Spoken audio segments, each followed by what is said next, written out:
பிப்ரவரி 9, 1976 சரியா 50 வருஷத்துக்கு முன்னாடி நம்ம நாட்டுல கொத்தடிமை ஒழிப்பு சட்டம் கொண்டு வரப்பட்டது. என்னதான் 50 வருஷத்துக்கு முன்னாடி கொத்தடிமை ஒழிப்பு முறைய சட்டங்களாக நம்ம நாட்டுல இயற்றி இருந்தாலும், இப்ப வரைக்கும் கொத்தடிமை முறை அப்படின்றது பல இடங்கள்ல இருக்க தான் செய்யுது. இந்த கொத்தடிமை விவகாரத்துல 2 வித்தியாசமான கொத்தடிமை முறைகள் இருக்கு. 1 கொத்தடிமை, சாதாரண கொத்தடிமை. உங்க எல்லாருக்குமே அது தெரிஞ்சது தான். உங்களுக்கு டக்குன்னு ஸ்பார்க் ஆகணும்னா, இந்த கேஜிஎஃப் படத்துல நீங்க பார்த்திருப்பீங்க. அது ஒரு கொத்தடிமை முறை. அப்புறம் இன்னொரு கொத்தடிமை முறை. அது நவீன கொத்தடிமை முறைன்னு சொல்லுவாங்க. கொத்தடிமைக்கும், நவீன கொத்தடிமைக்கும் பெருசாலாம் ஒண்ணும் வித்தியாசம் கிடையாது. கொத்தடிமை அதான் அந்த கேஜிஎஃப் படத்துல வர மாரி சொல்லியிருந்தேன் இல்லையா? அவங்களுக்கு ரொம்ப ரொம்ப கஷ்டமான சூழ்நிலை இருக்கும். அவங்க பயங்கரமா வேல பார்ப்பாங்க. மாடு மாரி வேல பார்ப்பாங்க. ஆனா, அவங்களுக்கான ஊதியம் ரொம்ப ரொம்ப கம்மியா இருக்கும். சாப்பிடுற சாப்பாட்டினுடைய அளவும் ரொம்ப ரொம்ப கம்மியா இருக்கும். ஆனா, இந்த நவீன கொத்தடிமைன்னு சொன்னேன் இல்லையா? அவங்கலாம் பார்த்தீங்கன்னா, பயங்கரமா இருப்பாங்க. லக்ஸரியான லைஃப்ப வாழ்வாங்க. அவங்களுடைய வாழ்வியல் முறையே பயங்கரமா இருக்கும். ரொம்ப ஸ்டைலா, ரிச்சா இருப்பாங்க.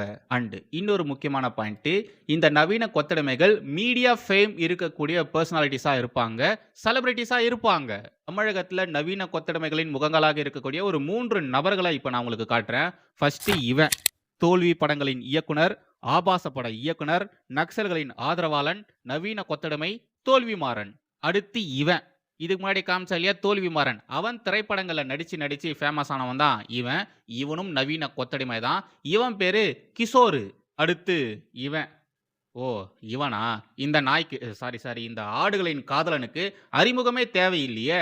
ஆடுகளின் காதலன், ஆடுகளின் கள்ளக்காதலன், போதைப்பொருள் கடத்தல் மன்னன் ஜாஃபர் சாதிக்கின் கூட்டாளி, இஸ்லாமிய மதவெறியன், வாட்ஸ்அப் போராளி, புரொடியூசர்ஸ ஏமாத்தி காச ஆட்டைய போட்டவன், ஹிந்து விரோதி.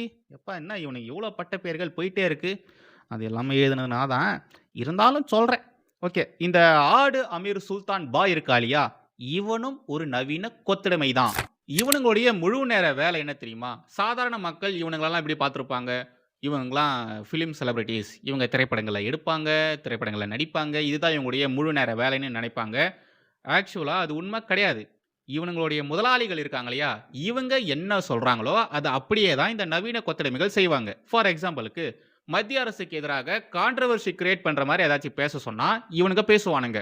அதே மாரி ஹிந்து மதத்துக்கு எதிராக, ஹிந்து மதத்த தாக்கி ஏதாச்சும் பேசுங்கடான்னா, இவனுங்களும் பேசுவாங்க. என்ன ஏதுலாம் கேட்க மாட்டாங்க. நாம இப்படி பேசுனா நமக்கு அது எப்படி பேக் ஃபயர் ஆகும் அதெல்லாம் யோசிக்கவே மாட்டானுங்க. முதலாளி சொல்லிட்டாரா, நாம அத செய்வோம்னு செய்வானுங்க. பேசுவானுங்க. இப்போ இவங்களுடைய முதலாளிகள் ஆட்சி இங்க நடக்குது இல்லையா? இவங்க ஆட்சியின் லட்சணம் எப்படி இருக்குன்றது மக்களுக்கு நல்லாவே தெரியும். ஸோ அந்த விஷயத்திலிருந்து மக்களை டீவியேட் பண்ணணும், டைவர்ட் பண்ணணும் அப்படின்றதுக்காக ஹிந்து மதத்த நோண்ட சொல்லுவாங்க. ஹிந்து மதத்திற்கு எதிராக கூவ சொல்லுவானுங்க. இவனுங்களும் கூவுவானுங்க. ஹிந்து மதம் அப்படின்னு ஒண்ணு இல்லவே இல்ல. ராஜராஜ சோழன் ஹிந்துவே கிடையாது. ஹிந்து மதத்துல எப்படி பின்னடிமைத்தனம் இருக்கு தெரியுமா? அப்படின்ற மாரிலாம் இவனுங்க உட்கார்ந்து கத்திட்டு இருப்பானுங்க. இவனுங்க கிட்ட இவனுங்க முதலாளிகள் ரோட்ல இருக்கிற அசிங்கத்த போய் தின்னுங்கடான்னா கூட, இவனுங்க மறுபேச்சு பேசாம போய் தின்பானுங்க. இதான் இவனுங்க. இதுதான் நவீன கொத்தடிமைத்தனம்ன்றது. இப்போ தமிழகத்துல தேர்தல் காலம்.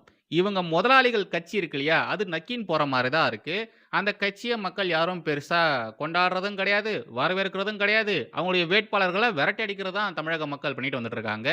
இந்த நேரத்துல நாம ஏதாச்சும் பண்ணணும் அப்படின்றதுக்காக, இவிங்களோட முதலாளிகள் என்ன பண்ணியிருக்காங்க, இவனுங்கள வச்சு ஒரு கேம் ப்ளே பண்ணியிருக்காங்க. அதாவது மத்திய அரசுக்கு எதிராக வெறுப்பு பிரச்சாரம் பண்ணணும்.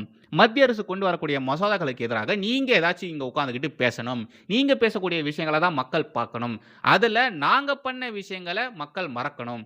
மக்கள திசை திருப்பி எல்லாருமே உங்கள பார்க்குற மாரி நீங்க பண்ணுங்க அப்படின்ற மாரி இவங்களுடைய முதலாளிகள் அசைன்மென்ட் குடுத்துருக்காங்க போல. அத இந்த நேரத்துல இந்த 3 கொத்தடிமைகளும், இந்த 3 இடியட்ஸ் இருக்கானுங்க இல்லையா? இந்த நவீன கொத்தடிமைகள், இவனுங்க இங்க பண்ணியிருக்கானுங்க. இப்ப பண்ணியிருக்கானுங்க. இந்த நியூஸ் கார்ட கொஞ்சம் பாருங்களேன். கருப்பு பேட்ஜ்.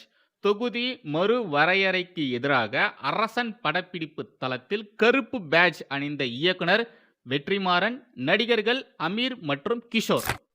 ஏன்டா டேய்! எலி தான் காயுதுன்னா, எலி புழுக்க நீங்கலாம் எலி புழுக்கையா இருக்கக்கூடிய நீங்களா ஏன்டா காயுறீங்க? ஒண்ணும் இல்லங்க. இவனுங்க இருக்கானுங்க இல்லையா? இந்த 3 இடியட்ஸ். இவனுங்களுக்கு தனி மனித ஒழுக்கம் அப்படின்றது கிடையாது. இந்த சமூகத்தின் மீது அக்கறையும் கிடையாது. இந்த 3 இடியட்ஸ கூப்ட்டு டீலிமிட்டேஷன்னா என்ன? அந்த மசோதால என்னெல்லாம் சொல்லியிருக்காங்க அப்படின்ற மாரி கேளுங்களேன். சும்மா கேளுங்களேன். இவனுங்க பதில் சொல்றானுங்களா அப்படின்றத பார்ப்போம். இந்த 3 மூஞ்சிகள பாருங்களேன். ஒருத்தன் ஆடு அமீரு. இவன் போதைப்பொருள் கடத்தல் மன்னன் கிட்ட இருந்து காசு வாங்கி வயிறு வளர்த்தவன். அடிப்படை இஸ்லாமியவாதி. இவன் பேசாத பேச்சுக்களே கிடையாது. இவன் ஒருத்தன். அடுத்து தோல்விமாறன். இவன் எடுத்த திரைப்படங்கள பத்தி நம்ம சொல்ல வேண்டிய அவசியமே கிடையாது. இவன் எப்பேர்ப்பட்டவன் அப்படின்றத நம்ம ஆல்ரெடி நிறைய வீடியோஸ்ல பார்த்துருக்கோம். அடுத்து இருக்கிறவன் அவன். இவன் மூளை முட்டில இருக்கிறவன். இவனுங்க திரைப்படங்கள நடிச்சு தான் இவனே ஃபேம் ஆனான். நாலேட்ஜ் இந்த ஜெனரல் நாலேட்ஜ்ன்னு சொல்லுவாங்க இல்லையா? அது சுத்தமா இல்லாதவன். இதுங்க 3மே சேர்ந்துகிட்டு டீலிமிட்டேஷனுக்கு எதிராக கருப்பு பேட்ஜ போட்டுக்கிட்டு ஷூட்டிங்க நடத்திருக்கானுங்களாமா. ஏன்டா கருப்பு பேட்ஜ் போட்டுக்கிட்டு ஷூட்டிங் நடத்துனா யாருக்கு என்னடா பிரயோஜனம்? யாருக்கு என்னடா பிரயோஜனம்? அந்த லூசு ஆடு அமீர் என்னடான்னா வாட்ஸ்அப்ல ஸ்டேட்டஸ் வச்சு சுத்தினுக்குறான். தோல்விமாறன் என்னடான்னா ஏதாச்சும் ஒரு விஷயத்த பேசுறான். பதிலுக்கு கேட்டா கேள்விகள் கேட்டா பதில் சொல்லாம ஓடி போயிடுறான். அப்புறம் இந்த கிஷோர் இவனுக்கு மூளைன்றது சுத்தமா கிடையாது. மூளை முட்டிக்கு கீழே தான் இருக்குது. இதுங்களாம் சேர்ந்துக்கிட்டு டீலிமிட்டேஷனுக்கு எதிராக பேசிட்டு இருக்குதுங்க. ஏன்டா டீலிமிட்டேஷன்னா என்னன்னு தெரியுமா? அந்த மசோதாலாம் என்னெல்லாம் சொல்லியிருக்கிறாங்க தெரியுமா? தெரியுமாடா? சொல்றா தெரியுமாடா? நவீன கொத்தடிமைகள். இதுங்க சாகுற வரைக்கும் இதுங்களுக்கெல்லாம் சுதந்திரம் அப்படின்றது கிடையவே கிடையாது. என்னதான் நம்ம நாட்டுல 50 வருஷத்துக்கு முன்னாடி கொத்தடிமை ஒழிப்பு சட்டம் வந்திருந்தாலும், பாவம் இதுங்களுக்கெல்லாம் சுதந்திரம் அப்படின்றது கடைசி வரைக்கும் கிடையவே கிடையாது. இப்போ இன்னொரு நியூஸ் கார்டு போடுறேன். அத கொஞ்சம் பாருங்க. தமிழ்நாடு போராடியது, தமிழ்நாடு வென்றது. கனிமொழி அம்மையார். இவங்க திமுகவின் பெண் எம்பியா இருக்காங்க. பெண் எம்பியா இருந்துகிட்டு பெண்களுக்கான மசோதாவை தடுத்து நிறுத்திப்புட்டு இங்க எப்படி ட்வீட் போடுறாங்க பாத்தீங்களா? இந்தியாவிலேயே இளம் விதவைகள் அதிகமா இருக்கிற மாநிலம்னா அது தமிழகம் தான். அதுக்கு காரணம் டாஸ்மாக் தான். இங்க அரசே டாஸ்மாக நடத்திட்டு இருக்கு. நாங்க மட்டும் ஆட்சி அதிகாரத்துக்கு வந்தோம்னா டாஸ்மாக்குகளை மூடுவோம். டாஸ்மாக மட்டும் மூட மாட்டோம். இந்த சாராய ஆலைகளையும் சேர்த்தே மூடுவோம். திமுக காரங்களே சாராய ஆலை வச்சிருந்தாலும் அதை நாங்க மூடுவோம் அப்படின்ற மாதிரிலாம் கனிமொழி அம்மையார் அவர்கள் சொன்னாங்க. அதெல்லாம் சொல்லி தான் ஆட்சி அதிகாரத்துக்கு வந்தாங்க. இந்தியாவிலேயே அதிகமாக இளம் விதவைகள் இருக்கக்கூடிய மாநிலமாக தமிழ்நாடு மாறிக்கொண்டிருக்கிறது. இளம் விதவைகள். ஏன்னா இங்க குடிப்பழக்கம் ஒவ்வொரு நாளும் மதுவுக்கு அடிமையாக கூடிய அந்த நிலை அதிகரித்தே கொண்டே போகுது. அதை பத்தி இந்த அரசாங்கத்திற்கு அக்கறை இல்லை, கவலை இல்லை. ஒன்ஸ் அவங்க வின் பண்ணதுக்கு அப்புறமா இவங்க சொன்ன விஷயத்தை கேள்வியா பிரஸ் மீட்ல கேட்டாங்கன்னா, மேடம் இப்போ இளம் விதவைகள் கம்மியாயிட்டாங்களா? டாஸ்மாகுகளை மூடுவேன், சாராய ஆலைகளை மூடுவேன், திமுக காரங்களே சாராய ஆலை நடத்தினாங்கன்னா அதையும் மூட வைப்பெல்லாம் சொன்னீங்களே, எப்போ அதை பண்ண போறீங்கன்னு கேட்டா ஓடி போயிடுறாங்க. பதில் சொல்லாம ஓடி போயிடுறாங்க. ஒரு காமன் கொஸ்டின். கடந்த அதிமுக ஆட்சியில் விதவைகள் தமிழகத்தில் எண்ணிக்கையில் அதிகமாக இருக்காங்கன்னு சொல்லிட்டு இப்போ கம்மியாயிட்டாங்களா?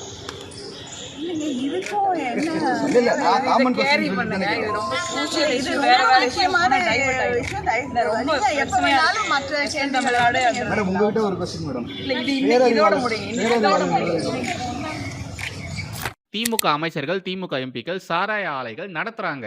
இது குறித்து கேள்வி கேட்டா, இளம் விதவைகள் குறித்து கேள்வி கேட்டா, டாஸ்மாகுகளை மூடுவீங்களான்னு கேள்வி கேட்டா, கனிமொழி அம்மையார் அவர்கள் பதில் சொல்லாம ஓடி போயிடுறாங்க. அப்படிலாம் பண்ணவங்க இப்போ பெண்களுக்கு எதிராக இப்பேற்பட்ட ஒரு காரியத்தை செஞ்சிருக்காங்க இல்லையா? பெண்களுக்கான 33% இடஒதுக்கீடு மசோதாவை தடுத்து நிறுத்தியிருக்காங்க இல்லையா? இதெல்லாம் எனக்கு பெருசா ஆச்சரியமாலாம் ஒன்றும் இல்லை. அவங்க டாஸ்மாக் பத்தியே கவலைப்படாதவங்க, தாலி இருக்கிறத பத்தியே கவலைப்படாதவங்க 33% இடஒதுக்கீடுக்காக கவலைப்பட போறாங்க.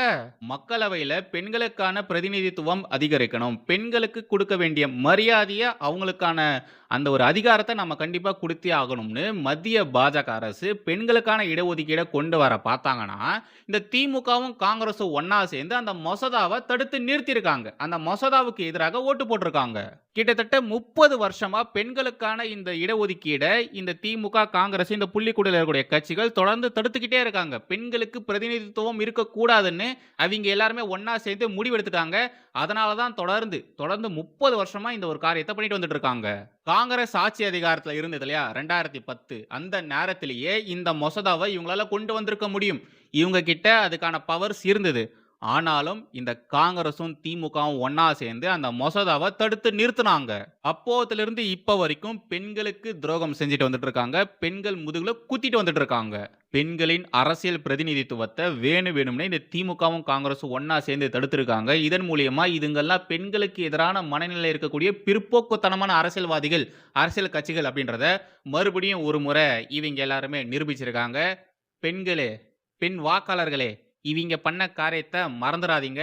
பெண்கள் அரசியலுக்கு வரக்கூடாது அப்படின்றதுல இவங்க தீர்க்கமா இருக்காங்க. பெண்களுக்கு எதிரான மனநிலையில தான், அந்த ஒரு பிற்போக்கு புத்தியில தான் இப்போ வரைக்கும் இவங்க இருக்காங்க, அரசியல் பண்ணிட்டு வந்துட்டு இருக்காங்க.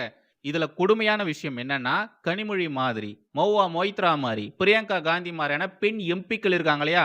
அவங்க எல்லாரும் இந்த பெண்களுக்கான மசோதாவுக்கு எதிராக ஓட்டு போட்டிருக்காங்க.